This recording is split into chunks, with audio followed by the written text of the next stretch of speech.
Example number 5.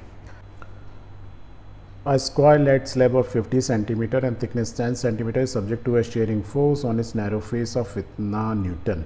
The lower edge is riveted to the floor. How much will be the upper edge be displaced?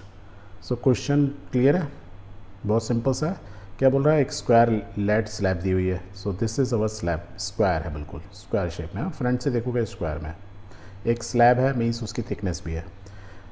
Side कितनी दी है, 50 centimetre bye 10 centimetre. Means ये तो 50-50 हो गया ऐसे सामने का तो, और थिकनेस 10 सेंटीमीटर. मीन्स ये स्लैब हो गई. That is why it is a slab. Okay. It is subjected to a shearing force. Shearing force है means parallel to the surface लगेगा. तो ये F इज़ द फोर्स, जिसकी वैल्यू कितने दी है, 9 × 10⁴. सो हमको ये फोर्स भी दिया हुआ है. The lower edge is rebated to the floor. तो जो लोअर एज है इस स्लैब की, ये नीचे रिबेटेड है, मीन्स ये चिपकी हुई है. ये एक तरीका, 2-3 तरीके होते हैं, या तो इसको गम से चिपका दो, या वेल्डिंग कर दो, या नट बोल्ट कर दो. एक मेथड होता है रिविटिंग, रिबिट्स का यूज़ किया जाता है. आप बहुत सारे ट्रेन के डिब्बे देखोगे नट बोल्ट नहीं यूज़ करते हैं, दे यूज़ रिबिट्स. मीन्स एक रॉड एक छेद में डालते हैं, दो चीज़ को जोड़ने के लिए एक होल करते हैं, उसमें से वो रॉड टाइप की चीज़ डालते हैं और ऊपर और नीचे से दोनों को हिट करते हैं, तो ऐसे ऊपर गुम्बद टाइप के बन जाते हैं. That is called रिबिट. रिबिट से ना कि चोरी वोरी नहीं होती है, चोर उसको खोल नहीं पाते हैं नट बोल्ट की तरह. दो दैट इज़ कॉल्ड रिबिट. अब इंटरनेट पे जाके देख लेना. ओके. तो इसको हमने बेसिकली क्या पकड़ा हुआ है इस फ्लोर पे, इस स्लैब को, इस फेस के अकॉर्डिंगली. ठीक है, वेरी गुड. सो अब कह रहा है कि how much will the upper as will be displace. जब आप फोर्स लगाओगे तो क्या होगा, बॉडी टिल्ट होगी, तो it can tilt bye angle से थीटा. तो बोल रहा है कि कितना अपर एज डिस्प्लेस होगी. तो यदि अपर एज कितनी डिस्प्लेस होगी, मीन्स ये टॉप सर्फेस कितना हो जाएगा, that means he is asking delta x की वैल्यू बता दो. और देखो जब इस टाइप का क्वेश्चन होगा, so basically what is asking कि if you know the shear modulus G is equal to force per unit area into change in length upon original length, तो यही फॉर्मूला होता है. G is equal to FA/L into delta x.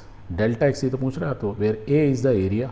Area कौन सा, इस surface से force लगा रहे हो, जो पिंक वाला है इसी पे तो फोर्स लगा रहे हो, इस सरफेस पे F फोर्स लगाया. एरिया कितना हुआ देखो 50, और ये डायमेंशन 10 दिया हुआ है, तो आपको एरिया मालूम है. F आपको दिया हुआ है, L क्या मीन्स ये लेंथ 50. डेल्टा एक्स निकालना है. G is the Young modulus, table में से निकालो, आपकी बुक में दिया हुआ है, that is called shear modulus. G की वैल्यू ये होती है.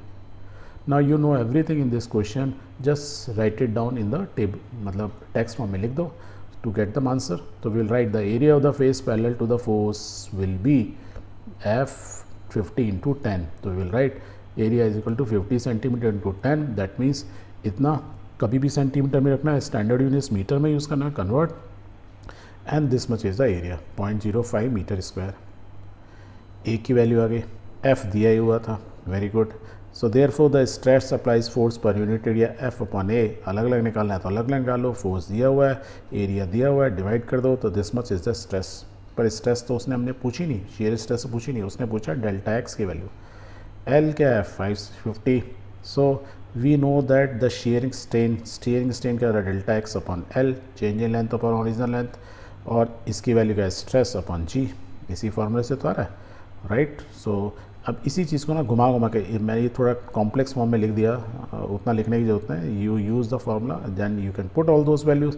Let's put all those values. And delta x की वैल्यू आ गई 1.6 × 10⁻⁻⁴ मीटर. अब मीटर को सेंटीमीटर में या मिलीमीटर में करोगे थोड़ा आंसर अच्छा लगेगा. मिलीमीटर में कर दोगे इट इज़ 0.16 मिलीमीटर. मीन्स जब हमने 9 × 10⁴ मीन्स करीब करीब कितना 90,000 न्यूटन फोर्स लगाया है इस डायरेक्शन में, जो इस स्लैब के ऊपर, जिसकी जो लंबाई है 50 सेंटीमीटर है, तो उसमें कितना डिफ्लेक्शन होगा, 0.16 mm. मतलब आपको नज़रों से देखना मुश्किल हो जाएगा, लेस देन 1 mm तो पता लगाना है मुश्किल. ठीक है, तो बहुत ही कम इसमें डिफ्लेक्शन होगा, पर उसकी वैल्यू दिस मच होगी. I hope this is clear.